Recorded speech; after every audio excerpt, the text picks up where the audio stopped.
Welcome to my channel. Assalamualaikum warahmatullahi wabarakatuh. Kembali lagi bersama saya Maisyarani dengan NIM 23051105888, Prodi Pendidikan Bahasa dan Sastra Indonesia, Fakultas Keguruan dan Ilmu Pendidikan Universitas Riau.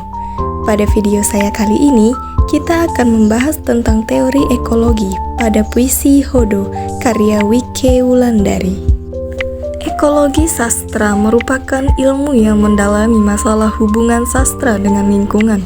Menurut Endra Suara, ekologi sastra adalah sebuah cara pandang memahami persoalan lingkungan hidup dalam perspektif sastra.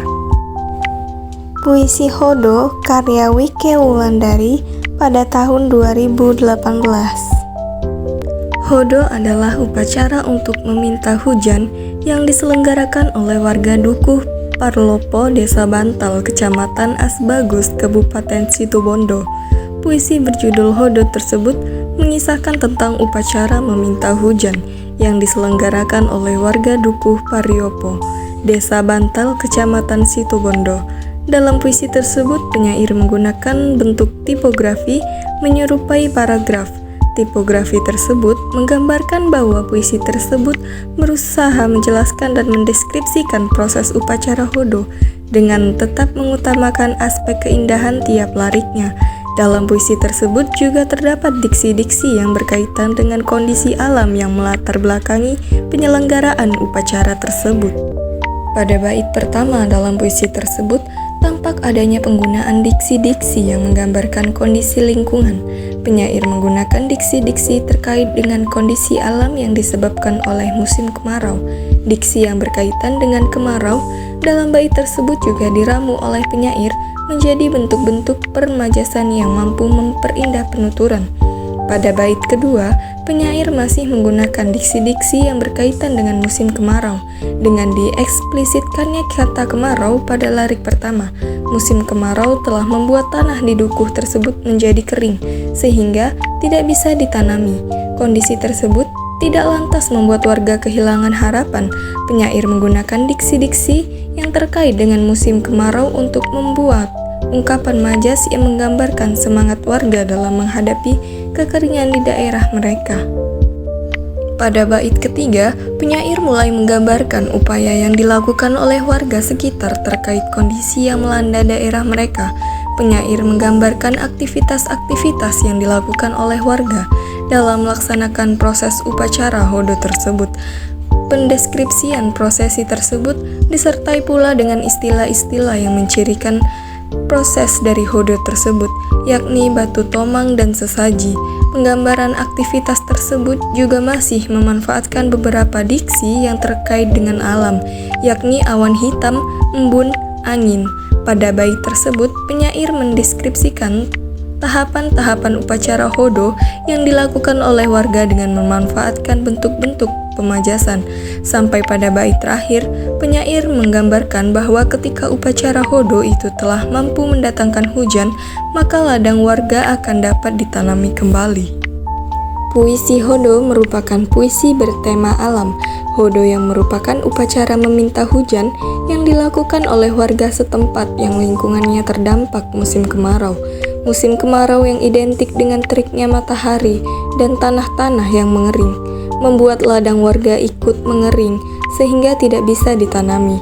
Dengan kondisi tersebut, warga melakukan sebuah usaha agar ladang-ladang kembali dapat ditanam, sehingga mereka dapat kembali mencari rezeki. Usaha tersebut ialah upacara Hodo, prosesi yang dilakukan dengan memanfaatkan alam untuk keberlangsungan hidup warga yang bergantungan pada alam pula. Puisi mengenai upacara Hodo tersebut menjadi representasi aktivitas yang diusahakan oleh manusia ketika lingkungan sekitar berada dalam kondisi yang kurang menguntungkan bagi kehidupan mereka. Manusia melakukan sebuah upaya yang juga berupa dukungan dari aspek alam yang lain ketika tempat mereka mencari penghidupan berada dalam kondisi yang tidak baik. Puisi Hodo menjadi media yang dipilih oleh penyair untuk menggambarkan tentang adanya sebuah aksi yang dilakukan oleh organisme yakni manusia sebagai bentuk reaksi atas kondisi lingkungan yang membawa dampak negatif bagi keberlangsungan hidup mereka. Hal tersebut menunjukkan bahwa manusia dan alam, serta alam dan lingkungannya adalah satu kesatuan yang saling memengaruhi dan membutuhkan. Ketika salah satu aspek berada dalam kondisi yang tidak seimbang, maka aspek kehidupan lain akan ikut terganggu. Kesimpulan pada puisi Hodo, terdapat wujud ekologi di dalam karya sastra, yakni dengan digunakannya puisi sebagai media penyampaian pesan bahwa alam dan manusia adalah satu kesatuan yang saling memengaruhi. Puisi Hodo menjadi media yang dipilih oleh penyair untuk menggambarkan tentang aksi yang dilakukan oleh organisme, yakni manusia sebagai bentuk reaksi atas kondisi lingkungan yang membawa dampak negatif bagi keberlangsungan hidup mereka. Puisi tersebut menggambarkan bahwa adanya aktivitas atau usaha yang dilakukan oleh manusia ketika alam atau lingkungan yang menjadi tempat mereka hidup berada dalam kondisi yang tidak menguntungkan bagi keberlangsungan hidup mereka. Manusia dan alam merupakan satu kesatuan yang saling bergantungan, pun memengaruhi ketika alam menunjukkan gejala yang tidak seimbang dalam kehidupan ekosistemnya, maka manusia yang hidup berdampingan dengannya secara alamiah akan melakukan tindakan-tindakan sebagai bentuk penyeimbangan. Cukup sekian video pembahasan dari saya tentang teori ekologi. Semoga ilmunya dapat bermanfaat bagi kita semua. Jangan lupa like and comment. Terima kasih. Wassalamualaikum warahmatullahi wabarakatuh.